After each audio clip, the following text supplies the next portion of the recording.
माननीय सांसद जी से निवेदन करूंगा कि हम सबके बीच अपनी बातें रखें। हमारे प्रदेश के सहमीडिया प्रभारी आदरणीय अनिल जी और योगेश जी और सभी हमारे पत्रकार बंधु सुना तो तो दिखाते ही हैं हमको इनका कुर्सी कह लीजिए कहा कि डंका बज रहा है। कोई भी अंतर्राष्ट्रीय समस्या हो, चाहे वो कोरोना का काल हो, चाहे रूस यूक्रेन संकट हो, इन सब के बावजूद भारत तीसरी सबसे बड़ी अर्थव्यवस्था बनने की ओर अग्रसर है और 2027 तक भारत दुनिया की तीसरी अर्थव्यवस्था बनेगा। और आज जो इंफ्रास्ट्रक्चर के काम, जो विकास के काम, जो रोजगार के चौमुखी विकास हर दृष्टि से जो काम हो रहे हैं, वो आज के काम एक बुनियाद के कामों द्वारा बुनियाद रखी जा रही है और ये बुनियाद है 2047 तक भारत को विकसित राष्ट्र बनाने का। मित्रों,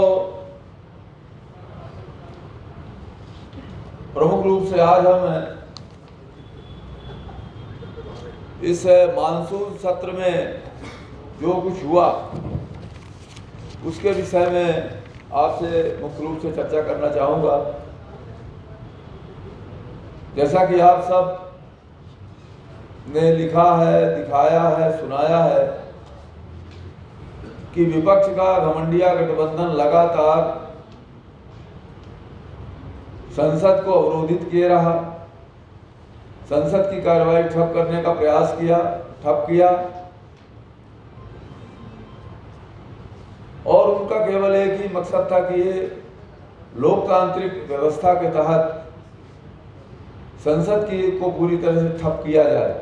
लेकिन इसके बावजूद भी इस सत्र के दौरान लोकसभा और राज्यसभा में 25 सरकारी विधेयक प्रस्तुत किए गए। 23 विधेयकों को सदन ने अनुमति दी, स्वीकृत हुए।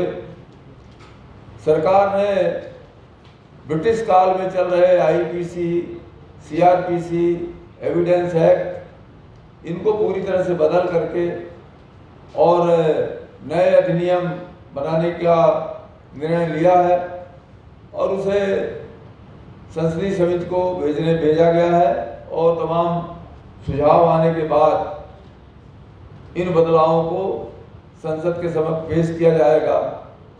और आप कल्पना करिए कि 125 राजद्रोह से शुरू होता था। ये ब्रिटिश काल की मानसिकता थी कि आईपीसी की धारा राजद्रोह से शुरू होती थी, मानव वध 302 दूसरे नंबर पर था।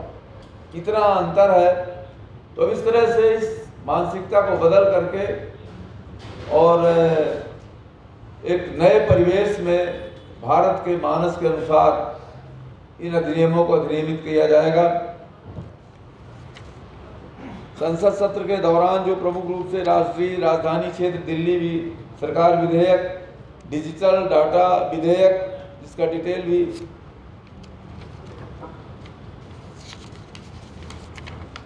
मध्यस्थता विधेयक, अभी 7 करोड़ के लगभग मुकदमे पड़े हुए हैं पूरे देश में, तो इसलिए मध्यस्थता विधेयक लाया गया है कि अधिक से अधिक मामले का निपटारा हो सके। राष्ट्रीय अनुसंधान फाउंडेशन के लिए 50,000 करोड़ रुपए का फंड स्थापित करने का निर्णय लिया गया है। उसमें तमाम निजी सेक्टर से भी फंड का इस्तेमाल किया जाएगा। इसलिए शोध को बढ़ावा देने का जो हमारी सबसे बड़ी कमजोरी रही है कि हमारे यहाँ शोध नहीं होते, अनुसंधानों की कमी की वजह से वेन ड्रेनेज होता है। बाहर जा कर के दुनिया में हमारे ही बच्चे नए नए अनुसंधान करते हैं और इसको रोकने के लिए, वेन ड्रेनेज को रोकने के लिए, अनुसंधान को बढ़ावा देने के लिए राष्ट्रीय अनुसंधान फाउंडेशन विधेयक लाया गया। तटीय जल कृषि प्राधिकरण लाया गया। तमाम जो मछली उत्पादन का जो किसान काम करते हैं, जो मछुआरे काम करते हैं, उनके काम को सरलता से, सरल ढंग से किया जाए और जो छोटे छोटे मुकदमे में फंसा दिए जाते थे और छोटी सा अपराध कर दिया, कहीं किसी थोड़ा सा किसी कानून का उल्लंघन हुआ तो 6 साल, 3 साल, 200 साल, 2 साल, 1.5 साल, 6 महीने की सज़ा होती थी, उसको सज़ा को कम किया गया और ये प्रयास किया गया कि अर्थदंड से इनको दंडित करके और इसका निपटारा कर दिया जाए। राष्ट्रीय नर्सिंग और मिडवाइफरी विधेयक पेश किया गया। आयोग का इसमें गठन होगा। नर्सिस सिस्टम को कैसे मजबूत किया जाए जिससे प्रसव, नवजात शिशु की देख रेख और उपचार, इन सब चीज़ों की व्यवस्था उस विधेयक में की गई है।